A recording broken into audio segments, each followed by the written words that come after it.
પાટણ જિલ્લાના રાધનપુર તાલુકાના મસાલી ગામ ખાતે સમગ્ર ગામ દ્વારા શ્રીમદ ભાગવત સાપ્તાહિક જ્ઞાન યજ્ઞનું આયોજન કરવામાં આવ્યું છે। પાટણ જિલ્લાના રાધનપુર તાલુકાના મસાલી ગામ ખાતે ગ્રામજનોએ એકત્રિત થઈ અને ભવ્ય ભાગવત સપ્તાહ જ્ઞાન યજ્ઞનું આયોજન કર્યું છે, જેમાં વક્તા તરીકે પરમ પૂજ્ય બ્રહ્મચારિણીપુરી માતાજીના મુખે શ્રીમદ ભાગવત ગીતાનું આયોજન કરાયું છે।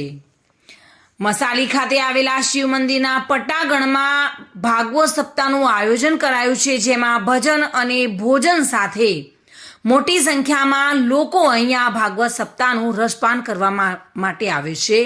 તારીખ 25/1/2024 ગુરુવારથી તારીખ 31/1/2024 બુધવાર સુધી આ કથાનું આયોજન કરાયું છે, જેમાં સવારે 9 કલાકથી 12 વાગ્યા સુધી ભક્તો ભાગવત કથાનો લાવો લેવા માટે આવે છે। ભીમનાથ મહાદેવના સાનિધ્યમાં ભાગવત કથાનું જે આયોજન થઈ રહ્યું છે 25/1 થી 31/1/2024 કુલ 7 દિવસની ભાગવત કથા આખા ગામ સમસ્ત 18 આલમ ભેગી થઈ અને આ કથાનું આયોજન કર્યું છે। આ કથામાં દિવસે દિવસે ધર્મપ્રેમી જનતાનો ધસારો વધી રહ્યો છે અને સાક્ષાત ભગવાન રૂપે દરરોજ આંકને 2 પારીવા પણ કથા સાંભળવા આવે છે।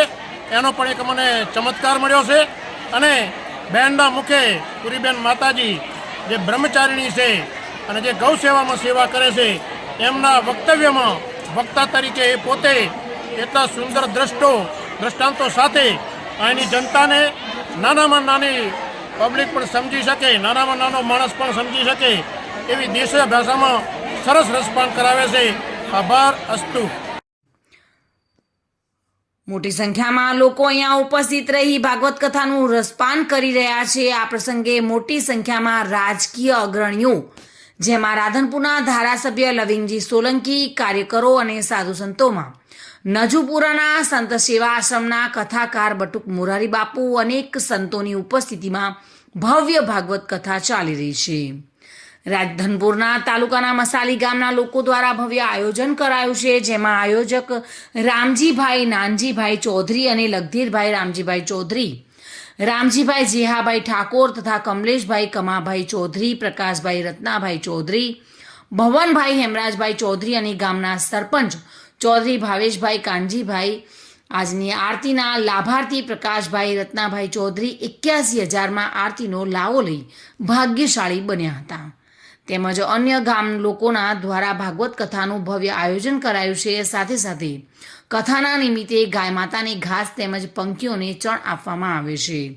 આ પ્રસંગે ગામના લોકો દ્વારા ભાગવત કથાનું રસપાન કરી ભક્તિમય વાતાવરણ ઊભું કર્યું છે। મસાલી ગામના અંદર ભીમનાથ મહાદેવના સાનિધ્યમાં જે શ્રીમદ ભાગવત કથાના સપ્તાહ નિમિત્તે જે કથા અહીં શરૂ થઈ છે અને એના આજ ચોથા દિવસનો જે આરતીનો ચડાવો છે અમને 81,111 રૂપિયામાં જે મળ્યો એ જે ઈશ્વરની એક કૃપા અને એમની રીતે કે જે એની કૃપાથી અમને મળેલું ધન છે એ અમે ધાર્મિક કાર્યમાં વાપરી શક્યા અને એનાથી અમને આ ધાર્મિક કાર્યનો જે ફળ છે ફળ સ્વરૂપે ઈશ્વરના હાથે। વસંત કડિયા સાથે bureau report, today Gujarati news.